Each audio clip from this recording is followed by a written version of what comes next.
He's going for my gun. He's got my gun. He's got your gun? He's reaching for it. He's reaching for your gun. You let go, you let go. Shit, hit him.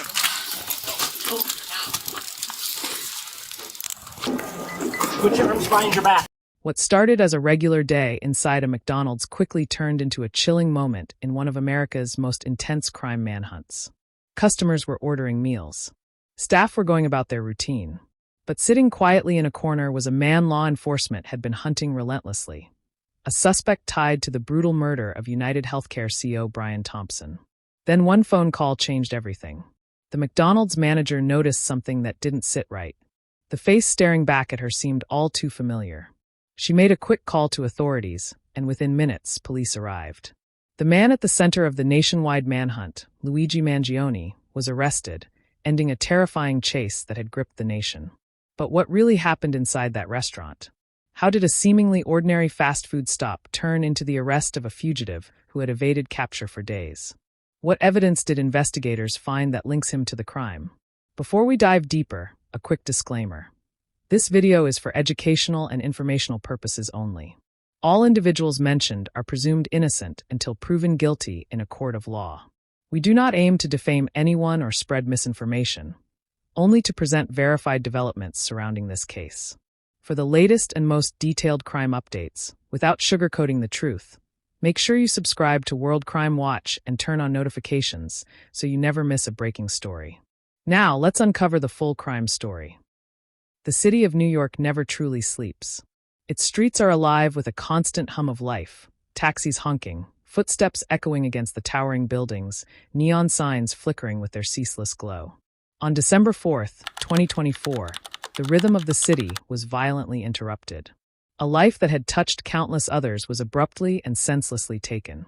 Brian Thompson, the respected CEO of United Healthcare, known for his generosity, intellect, and commitment to helping others, was shot on a busy Manhattan street. The city recoiled in shock. Pedestrians froze, staring at the scene, unsure of how to react. Office workers pressed themselves against walls, smartphones trembling in their hands as they called emergency services. Sirens blared in the distance, growing louder by the second. Social media erupted with images of the crime scene, witness accounts, and the unmistakable shock that accompanies such an act. People who had never met him mourned in real time. Questions raced through minds everywhere. Why him? Why now? And how could this happen in broad daylight in a city that prides itself on vigilance? Authorities acted swiftly. Surveillance cameras captured fragments of the suspect, a man moving with purpose and speed, a figure in a hooded jacket who seemed to disappear into the city's sprawling streets. The FBI immediately added him to their most wanted list, circulating photographs and physical descriptions, urging the public to be cautious. Law enforcement agencies across states were alerted, roadblocks and checkpoints established, and every tip was pursued. The manhunt quickly became a story of national concern, capturing the attention of citizens and media alike. Every false lead and misidentification added to the tension, the public's frustration growing alongside law enforcement's urgency.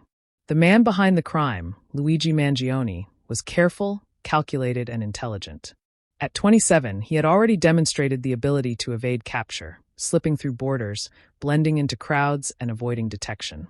His behavioral profile painted a chilling picture. He could remain calm under pressure, adapt to changing circumstances, and anticipate law enforcement tactics. Each day he remained free intensified the fear and anticipation surrounding his capture. Meanwhile, the public mourned. Friends of Thompson shared tearful stories of his kindness and vision. Colleagues recounted his commitment to making the world a better place. Strangers expressed grief on social media, empathizing with the family of a man they would never know personally, but whose death symbolized the fragility of life in an unpredictable world. Far from the chaos of New York, in the quieter corners of Pennsylvania, life unfolded normally. Towns were calm, streets were familiar, and routine dictated every movement. Residents had no inkling that a fugitive who had captured national attention was about to cross paths with them in an ordinary location, a place where people least expected extraordinary events. It was here, in a small town far removed from Manhattan's frenzy, that the pursuit of justice would take an unexpected turn. The McDonald's in Altoona was busy that afternoon. The smell of fried food, fresh coffee, and the clamor of a lunchtime crowd created an ordinary, comforting atmosphere. Families came in to grab quick meals, teenagers laughed over burgers, and workers on their lunch breaks scrolled on their phones. The staff hustled between registers, the kitchen, and tables, maintaining a rhythm as familiar as breathing. Among them sat a man who, to the untrained eye, seemed like any other customer. But the manager noticed something unusual. There was a tension in his posture, a watchfulness in his eyes, an unease that seemed out of place in such a mundane setting. Something about him triggered an instinct, a prickling intuition that would soon prove life-saving. Her gaze lingered, comparing the man in front of her to images she had seen circulating online. Could it be? Her heart raced. She remembered the news alerts, the warnings, the face she had memorized over the past few days. It was him, the suspect that law enforcement had been desperately searching for. A chill ran down her spine, and yet she remained calm, focusing on the steps she needed to take. She picked up the phone and dialed 911, her voice steady but urgent as she relayed every detail. The man's location in the restaurant, his appearance, his movements, and the car he had arrived in. Every word mattered. Every second counted. Within minutes, officers arrived at the restaurant, moving quietly to ensure the safety of staff and customers. They approached with careful precision, fully aware of the danger they were confronting. Inside, Mangione's world narrowed. The careful anonymity he had maintained for days collapsed in an instant. He attempted to provide a false name and identification, a tactic to delay recognition, but the officers were prepared. Verification procedures confirmed his identity. The fugitive, who had eluded authorities and captivated a nation, was finally in custody. The scene was surreal for everyone present. Staff and customers, who had been engaged in their everyday routines, suddenly realized the magnitude of what had occurred. Their quiet McDonald's had become the setting for a dramatic arrest that would dominate headlines across the country. For the officers, there was a mix of relief and adrenaline, the kind of satisfaction that comes with a dangerous pursuit finally reaching its conclusion.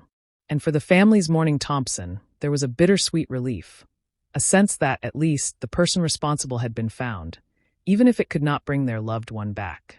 News of the arrest spread rapidly. Social media was flooded with posts celebrating the vigilance of the McDonald's manager and the coordination of law enforcement. Headlines read, FBI's most wanted captured at McDonald's, capturing the imagination of the public. While many celebrated the arrest, others reflected on the randomness of fate, how a dangerous fugitive had ended up in a small-town restaurant, how ordinary people can intersect with extraordinary events in unexpected ways. The legal consequences for Mangione were immediate and complex. He faced multiple charges in state and federal courts, including murder, weapons violations, and forgery. Initially, federal prosecutors sought the death penalty, citing the severity and premeditated nature of his crimes. However, a judge later ruled that one of the charges did not legally qualify as a crime of violence, removing the option of capital punishment in the federal trial. Prosecutors chose not to appeal, meaning Mangione faced the possibility of life imprisonment, but not death. The courtroom became another stage where the interplay between law, evidence, and consequence would unfold, every motion and ruling scrutinized by the public. Behind the news, there was profound human emotion. Thompson's family continued to grieve, the wound of loss remaining deep and unhealed. Every report, every image of the arrest, reminded them of what had been taken from them, the laughter, guidance, and warmth that would never return. Mangione's family, meanwhile, faced scrutiny, anger, and heartbreak, navigating a public narrative that painted a complex and challenging portrait of guilt and accountability. Behind the headlines and public commentary, ordinary people wrestled with their own emotions. Community members in Altoona reflected on the strange intersection of normalcy and danger, how an everyday lunch hour had suddenly become part of a high-profile national story. The McDonald's staff, still processing the event, found themselves recounting the story again and again, each retelling infused with awe, disbelief, and quiet pride in their inadvertent role in justice. For Thompson's family, the arrest brought a bittersweet relief. The person responsible for their loved one's death had been found, but that knowledge did little to heal the deep wound left by his loss. Mourning and justice became intertwined, each moment a reminder that the gap left by a life taken could not be filled. For Mangione's family, there was fear and uncertainty, their lives altered irrevocably by the actions of a relative now at the center of a national legal saga. The story also revealed broader societal truths. It highlighted the intersection of ordinary life and extraordinary events, demonstrating that courage and awareness can emerge in everyday contexts. It showed the critical role of citizens in public safety, the unpredictable ways in which justice can manifest, and the importance of attentiveness in a world often distracted by routine. Mangione's capture was also a story of law, process, and consequence. The subsequent trials would examine evidence in painstaking detail, test the boundaries of legal precedent, and weigh the arguments of prosecutors and defense attorneys alike. Every motion, every ruling, and every courtroom moment carried weight, not only for the individuals involved, but for society's understanding of justice, accountability, and fairness. Yet even as legal processes moved forward, the human emotions remained raw. Grief, sorrow, fear, relief, and awe intertwined in ways that could not be fully captured in headlines. The families, witnesses, law enforcement officers, and ordinary citizens who had intersected with this story all carried the emotional weight of events that had transcended the ordinary. The arrest, while monumental, was not the end. It was the beginning of legal reckoning, personal reflection, and societal examination. It reminded the public that crime is never just a statistic, that each case involves real people, real emotions, and consequences that ripple far beyond the initial act.